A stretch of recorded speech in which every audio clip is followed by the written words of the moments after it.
But hold on 1 second though. Hold on. Hold on. Pump the brakes. Because a lot of you all who heard me say that about you can't be saved through works, a lot of y'all is like, hold on. James, in the book of James, chapter 2 precisely, talks about what faith without works is dead. So what exactly do you mean by that, Brethren Troy? Or what does he mean by that? Okay. Basically, it's like this. Works don't activate faith. Works don't bring you faith. But faith will then lead you to do works. I don't know if a lot of y'all caught it. I pray to Jesus Christ's name that you do. Your works don't give you faith. But if you have faith in God, you would then want to do works. Why? Because I'm going to go back to this. You have faith that you are a sinner separated from God. Jesus Christ has come and saved you.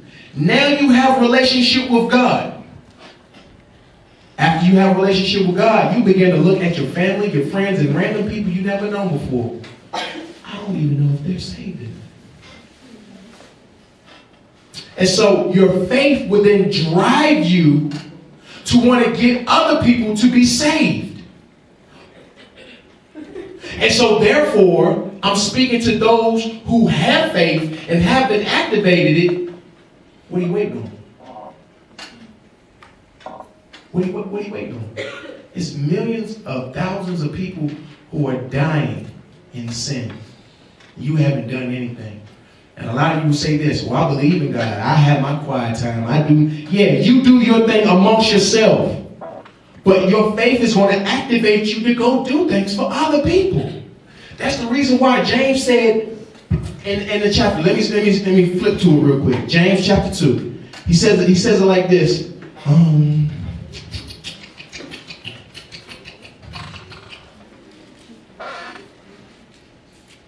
Where is it at? It says it like this. If a brother or sister is naked and destitute of daily food, and one of you says to them, depart in peace, be warm and be filled, but you do not give them the things which they need for the body, what does it profit? You can have faith that God is going to do something for somebody, but unless you actually do something for them, you'll never see it happen. So in other words, James is saying this. Paul is saying like this. Your works don't make you saved, but James is saying after you get saved, your faith is going to push you to help others to be saved. And so once you realize this, you'll start to do things in your life that is different from the way you would normally do things, just so you can help somebody else get saved. Like this. You want to help somebody get saved from sexual sin? You'll stop staying over your girlfriend or your boyfriend's house every night. Or every other night. Why? Because you don't want them to fall into sin. Granted, you're not doing anything, but I want to make sure this person doesn't fall. How about I take my toothbrush out of their bathroom, gather my drawers out of their drawer, and go home. And stay at my place where I pay rent at, where I pay tuition and room and board for. You want to help people get saved? If you have faith in God and you know God is a good God because he has saved you from the wrath of sin, you will cut things out. You will see people who are drunk and you will look at yourself and says, I know they're drunk and I know they're doing certain things. Maybe I should stop drinking so I can be a good witness unto them so they can be saved too.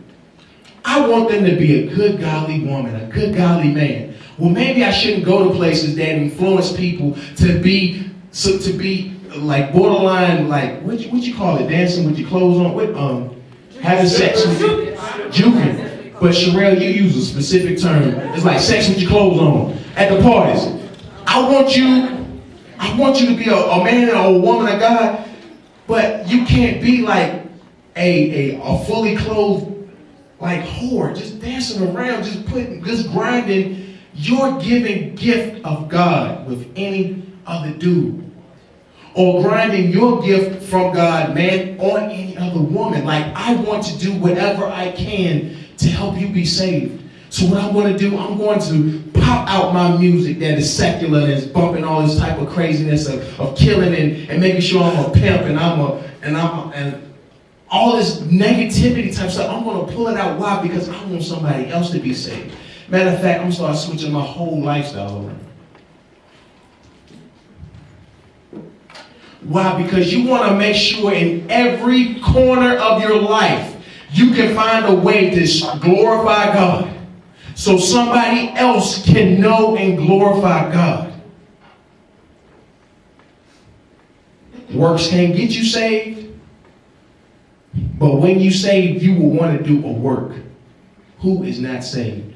To what extent do you need to do something in your own life to help somebody else get saved? Because to be honest with you, if you were truly saved, you'd be willing to tell somebody because you know how good it is. But I question those who are saved and never tell anybody else about their faith in God. Because if you're saved and never tell anyone else about your faith in God, you probably don't think it's that good of a thing, or you may not be saved. Just like this. You get a brand spanking new Bentley. The first place you're going to go on campus, because I'm going to make sure everybody see me in this joint. Oh my God. Yeah, you roll down the window just to say, hey, over here, you ain't paying attention. Yeah, I'm driving a Bentley. I'm pushing a mess out this joint. When something good happens to you in your life, a great, awesome, fantastic thing, you want somebody else to know about it.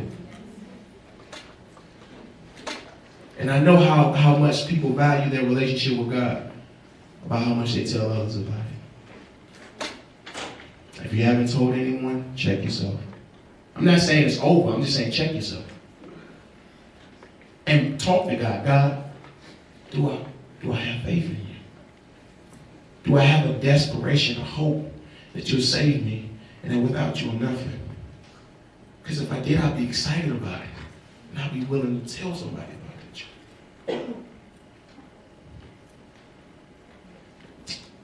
Go over some things we learned today. One, we learned this. Faith is believing and trusting you are a sinner. Trust. You are a sinner at best.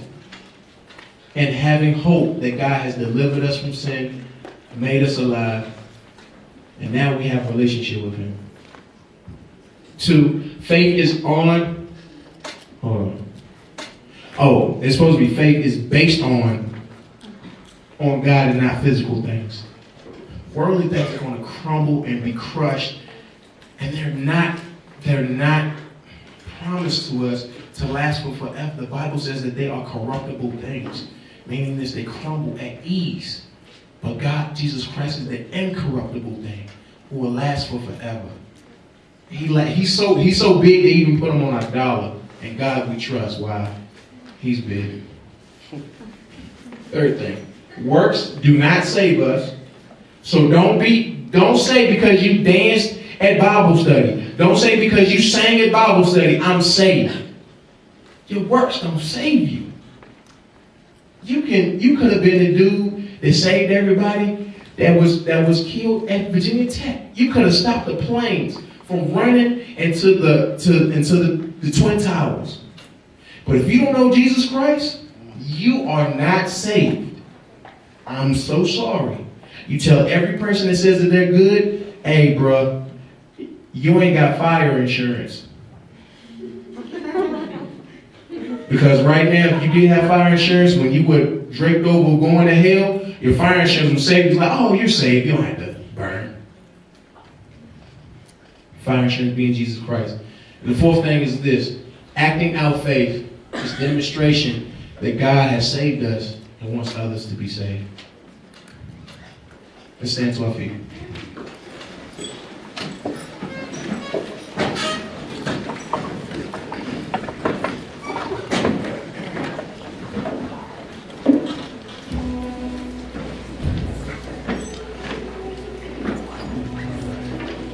Now, there